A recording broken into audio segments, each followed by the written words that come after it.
हर हर महादेव। इस चैनल पे नए हो तो चैनल को सब्सक्राइब करना, लाइक करना।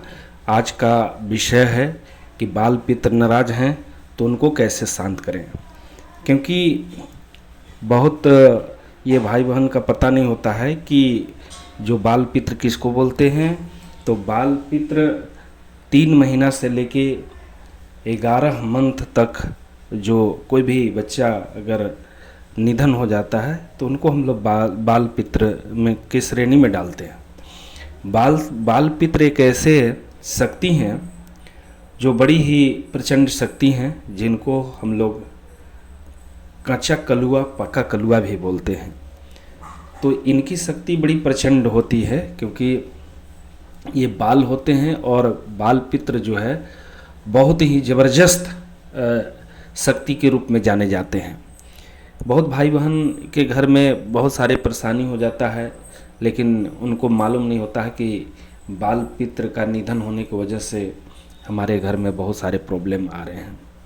तो उस पर आज हम उसी बिंदु और उसी विषय पे विस्तार रूप से चर्चा कर रहे हैं, ताकि आप सभी भाई बहन को भी समझ में आए कि बाल पित्र का जीवन में क्या प्रभाव पड़ता है, और जब वो नाराज होते हैं तो कितनी बड़ी संकट घर में पैदा कर देते हैं। तो उन विषय पे आज विस्तार रूप से आपको चर्चा और जानकारी देंगे। जो भाई बहन नए हो उस चैनल को सब्सक्राइब करना और अंत तक वीडियो देखना। इससे तुम्हारे जो भी डाउट होगा वो सब क्लियर हो जाएगा।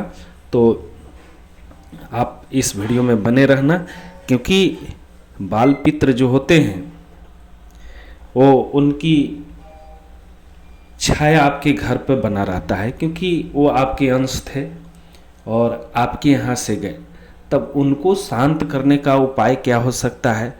तो उनको शांत करने का उपाय यही हो सकता है कि वो भी तृप्त नहीं होते हैं, क्योंकि वो प्रेत योनि में चले जाते हैं और वो मुक्ति के लिए भटकते रहते हैं। तो उन बाल पित्रों को आप कोशिश करें कि अगर बहुत घर में परेशानी है तो अमावस्या के दिन उनके नाम से तर्पण करें, दान करें। और अगर छोटे छोटे बच्चे को उनके नाम से, अगर उनका नाम था तो ठीक था, अगर नाम नहीं है तो बाल पित्र के नाम से कोई भी बच्चे को टॉफ़ी खिलाइए, या तो बिस्किट दीजिए, या तो बच्चे संबंधित उस दिन लाकर भोजन भी कराइए। उससे बाल पित्र शांत हो जाते हैं और आपके घर में आशीर्वाद देने लगते हैं। तो बाल पित्र का जीवन में बहुत बड़ा प्रभाव है। बहुत भाई बहन इस चीज़ को समझते नहीं हैं। वो सोचते हैं कि छोटा बच्चा हो क्या कर सकता है, लेकिन जब पैदा हो जाता है तो उसके अंदर में जीव आ जाता है, और जब जीव मृत्यु की ओर जाती है तो उसको मोक्ष के लिए तप की ज़रूरत होता है। अगर तप नहीं है तो वो उसको मुक्ति नहीं होगा, या तो तप अपने से करके उनको मुक्ति कराना होगा, जैसे श्राद्ध, जैसे तर्पण हो गए, पिंड हो गया, ऐसे बहुत सारे विधि विधान है अपने पितृ बाल पित्र को मुक्ति दिलाने के लिए।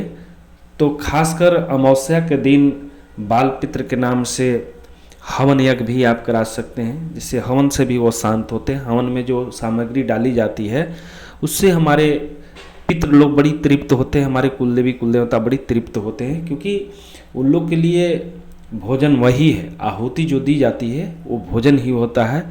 और वो जो अनतृप्त जब होते हैं तो आपके घर में नुकसान करने लगते हैं, आपको परेशान करने लगते हैं, आपकी रोजी रोजगार रोक देते हैं, आपके घर में बच्चे चिड़चिड़ापन हो जाते हैं, पढ़ाई में मन नहीं लगता है, दुकान नहीं चलता है, गाड़ी बिगड़ने लगती है, इलेक्ट्रॉनिक सामान खराब होने लगता है, पैसा की समस्या आने लगता है, आप बेरोजगार होने लगते हो, घर में सोए रहते हो, बाहर जाने को मन नहीं करता है। इन सब परेशानियाँ आपके घर में आना चालू हो जाता है और आप धीरे धीरे धीरे धीरे धीरे बीमार पड़ने लगते हो, क्योंकि आप समझ नहीं पाते हो कि ये प्रॉब्लम कहाँ से आ रहा है। तो अपने जीवन में पितृ का बहुत बड़ा महत्व है, इसलिए जो भी भाई बहन मेरे वीडियो को सुन रहे हो अंत तक सुनना, और चैनल पे नए हो तो चैनल को सब्सक्राइब करना, ताकि और भी भाई बहन को जो ये मैं वीडियो दे रहा हूँ उनको समझ आ सके कि बाल पित्र क्या होते हैं, और जब वो निधन उनकी हो जाती है तो हमारे जीवन पे क्या प्रभाव पड़ता है। इस पे एक बार हम लोग को ज़रूर विचार करना चाहिए, एक बार हम लोग को ज़रूर चिंतन मंथन करना चाहिए, इस पे ज़रूर हम लोग को एक बार सोचना चाहिए। तो उनकी कभी तर्पण नहीं हुआ है तो ज़रूर तर्पण कराएं। यदि आप घर में बहुत परेशान रहते हैं तो आप ज़रूर एक बार गया जाकर आप एक बार इनका पिंड दान करें, ताकि इनको मुक्ति मिल सके विष्णु पद में। और फटिक शिला एक ठे है, फटिक शिला पर भी जाकर आप पिंड दान दे सकते हैं। पिंड उनके निमित्त देना पड़ता है। तो आप जब ऐसा करेंगे तो आपके पितृ जो हैं, बाल पितृ, उनको मुक्ति मिलेगी। और मुक्ति जब मिलेगी तो आपके घर में वो रक्षा करेंगे। जब बाल पितृ प्रेत योनि में होते हैं तो आपको दिक्कत करते हैं, लेकिन उनके शरीर को जब हम अमावस्या के दिन कुछ पूजा पाठ हवन करके या तो बच्चों को टॉफ़ी चॉकलेट बिस्किट देकर शांत उनको मनाते हैं, या तो छोटे छोटे बच्चे को लाकर भोजन कराते हैं, उससे भी हमारे बाल पित्र शुद्ध होने लगते हैं। और जब शुद्ध होने लगते हैं, जब शुद्ध पूर्ण रूप से हो जाते हैं तो हमारे घर में कृपा बरसाने लगते हैं।